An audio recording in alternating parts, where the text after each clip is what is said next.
আসসালামু আলাইকুম। হায়তুস সাহাবার আদালতার আনহুম তৃতীয় খণ্ড হইতে পড়া হইতেছে। হজরত আবু বকর আদালন ঘটনা। হজরত আবু হুরায়রা আদালন বলেন, এক ব্যক্তি হজরত আবু বকর আদালনকে গালমন্দ করিতেছিল।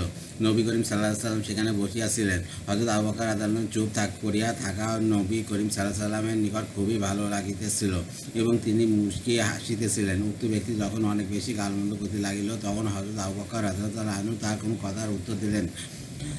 নবী করিম সাল্লাহ সাল্লাম উহাতে অসন্তোষ হইয়া সেখান হতে উঠিয়া রওনা দিলেন। হজরত আবু বকর রাদিয়াল্লাহু পিছনে পিছনে আসিলেন এবং আরজ করেন, ইয়া রাসূলুল্লাহ, সে আমাকে গালমন্দ করিতেছিল আর আপনি বসিয়াছিলেন। যখন আমি তার কোনো কথার উত্তর দিলাম, তখন আপনি অসন্তোষ হইলেন এবং উঠে আসিলেন। নবী করিম সাল্লাল্লাহু আলাইহি ওয়াসাল্লাম বলিলেন, প্রথমে তোমার সহিত একজন ফেরেশতা ছিলেন, যিনি তোমার পক্ষ থেকে জবাব দিতেছিলেন। যখন তুমি তার কোনো কথার জবাব দিলে, তখন মাঝখানে শয়তান আসিয়া পড়িল এবং ফেরেশতা চলিয়া গেলেন, আর আমি শয়তানের সহিত বসিতে পারি না। অথবা তিনি বললেন, হে আবু বকর, তিনি তিনটি বিষয় অকট্ট সত্য। যে কোনো বান্দার উপর জুলুম করা হয় আর সে আল্লাহ সন্তুষ্টির উদ্দেশ্যে সেই জুলুমের প্রতিশোধ লওয়া হইতে এড়ায় যায়, অর্থাৎ বিরত থাকে, আল্লাহ তাআলা তাকে জোরদার সাহায্য করিবেন। আর যে ব্যক্তি জোরমিল স্থাপনের উদ্দেশ্যে হাদিয়া দেওয়ার দরজা খুলিবে, আল্লাহ তাআলা অতিমাত্রায় তার মাল বৃদ্ধি করিয়া দিবেন। আর যে ব্যক্তি মাল বৃদ্ধির উদ্দেশ্যে চাওয়ার দরজা খুলিবে, আল্লাহ তাআলা তার মাল কমায় দিবেন। হজরত উমর রাদিয়াল্লাহু কর্তৃক নিজ ছেলের জিহ্বা কাটার মানত করা। বাইর রহমতুল্লাহ বলেন, হজরত আবদুল্লাহ ইবনে উমর রাদিয়াল্লাহু আনহু হজরত মেকদাদ রাদিয়াল্লাহুকে মন্দ কথা বলিলেন। হজরত উমর রাদিয়াল্লাহু বলিলেন, আমি যদি আবদুল্লাহ জিহ্বা না কাটিয়া ফেলি, তবে আমার উপর মানত ওয়াজিব হইবে। লোকেরা হজরত উমর রাদিয়াল্লাহুর নিকট সুপারিশ করিল এবং মাফ করিয়া দেওয়ার অনুরোধ জানাইল। হজরত উমর রাদিয়াল্লাহু বললেন, আমাকে তার জিহ্বা কাটিয়া দাও, যাতে সে আগামীতে রাসূলুল্লাহ সাল্লাল্লাহু আলাইহি ওয়াসাল্লামের কোনো সাহাবীকে গালি দিতে না পারে।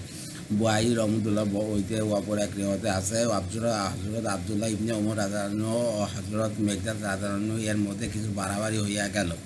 হজরত আবদুল্লাহ রাদিয়াল্লাহু হজরত মেকদাদ রাদিয়াল্লাহুকে গালি দিলেন।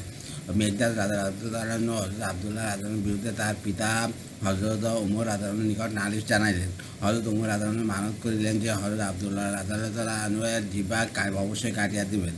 হজরত আবদুল্লাহ রাদিয়াল্লাহু যখন তার আপন পিতার পক্ষ হইতে আশঙ্কা বোধ করিলেন, তখন কিছু লোকে সুপারিশের জন্য আপন পিতার নিকট পাঠাইলেন। হজরত উমর রাদিয়াল্লাহু তাদের কথা শুনিয়া বলিলেন, আমাকে তার জিহ্বা কাটিয়া দাও, যাতে ভবিষ্যতের জন্য এমন একটি আইন হইয়া যায়, যা আমার পরও বহাল থাকে, যে কোনো ব্যক্তিকে রাসূলুল্লাহ সাল্লাল্লাহু আলাইহি ওয়াসাল্লামের কোনো সাহাবীকে গালি দিতে দেখা যায়, তো অবশ্যই যেন তার জিহ্বা কাটিয়া দেওয়া হয়। মুসলমানের দোষ বর্ণনা করা। হযরত আনাস ইবনে মালিক রাদিয়াল্লাহু বলেন, এক ব্যক্তি নবী করিম সাল্লাল্লাহু আলাইহি ওয়াসাল্লামের সম্মুখে অপর এক ব্যক্তির দোষ বর্ণনা করিল। নবী করিম সাল্লাল্লাহু আলাইহি ওয়াসাল্লাম তাহাকে বলিলেন, তুমি এখান থেকে উঠিয়া যাও, তোমার কালেমা শাহাদাতের কোনো মূল্য নাই। সে বলিল, ইয়া রাসূলুল্লাহ, আমি আগামীতে আর এইরূপ করিব না। নবী করিম সাল্লাল্লাহু আলাইহি ওয়াসাল্লাম বলিলেন, তুমি কোরআনের সহিত ঠাট্টা করিতেছ।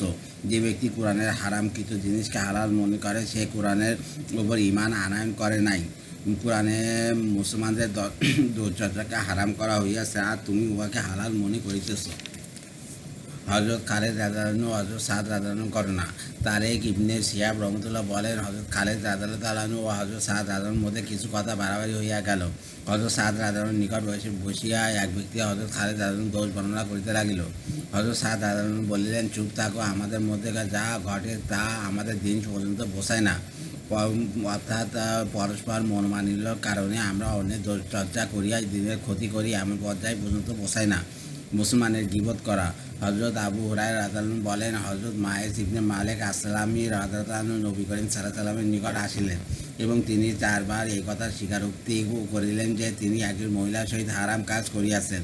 প্রতিবার নবী করিম সাল্লাল্লাহু আলাইহি ওয়াসাল্লাম তার দিক হইতে মুখ ফিরাইয়া লইতেন। সামনে এই হাদিসের ঘটনা উল্লেখ করিয়া বলিয়াছেন যে নবী করিম সাল্লাল্লাহু আলাইহি ওয়াসাল্লামের আদেশে তাহাকে পাথর নিক্ষেপে হত্যা করা হইল। তারপর তিনি তার দুইজন সাহাবীকে পরস্পর বলাবলি করিতে শুনিলেন, এই ব্যক্তিকে দেখো, আল্লাহ তাআলা তার গুনাহের উপর পর্দা দিয়া রাখিয়াছিলেন, কিন্তু সে নিজেই নিজেকে ছাড়িল না, যে কারণে তাহাকে কুকুরের ন্যায় পাথর নিক্ষেপ করা হইল। নবী করিম সাল্লাল্লাহু আলাইহি ওয়াসাল্লাম উহা শুনিয়া চুপ করিয়া রহিলেন। কিছু দূর চলার পর তিনি একটি মরা গাধার নিকট দিয়া অতিক্রম করিলেন। গাধাটি মরিয়া ফুলিয়া যাওয়ার দরুন উহার পা উপরের দিকে ছিল। নবী করিম সাল্লাল্লাহু আলাইহি ওয়াসাল্লাম বললেন, অমুক অমুক কোথায়? তারা উভয় বলিলেন, ইয়া রাসূলুল্লাহ, আমরা দুইজন। এই যে তিনি বলিলেন, তোমরা নিচে নামে আসো এবং এই মরা গাধা গোশত খাও। তারা আরজ করিলেন, ইয়া আল্লাহর নবী, আল্লাহ তা আপনাকে মাফ করুন, উহার গোশত কে খাইতে পারে? তিনি বলিলেন, কিছুক্ষণ পূর্বে তোমরা যে তোমাদের ভাইয়ের নিন্দা করিয়াছ, উহা এই এই মরা খাওয়া অপেক্ষা অধিক কঠিন। সেই বাগদাতের কসম, যার হাতে আমার প্রাণ লইয়াছে, সে তো এখন জানাতে নহরে ডুব দিতেছে। ইবনে মুনকাদির রহমতুল্লাহ বলেন, নবী করিম সাল্লাল্লাহু আলাইহি সাল্লাম একজন মহিলাকে পাথর নিক্ষেপে হত্যা করিলেন। তাহার সম্পর্কে একজন মুসলমান বলিল, এই মহিলার সমস্ত নেক আমল নষ্ট হইয়া গিয়াছে। নবী করিম সাল্লাল্লাহু আলাইহি সাল্লাম বললেন, না, বরং এই পাথর নিক্ষেপ তাহার সমস্ত গুনাহকে মিটাইয়া দিয়াছে। আর তুমি যে তার গীবত করিয়া খারাপ আমল করিয়াছ, উহার হিসাব তোমার নিকট হইতে লওয়া হইবে। আল্লাহ হাফেজ।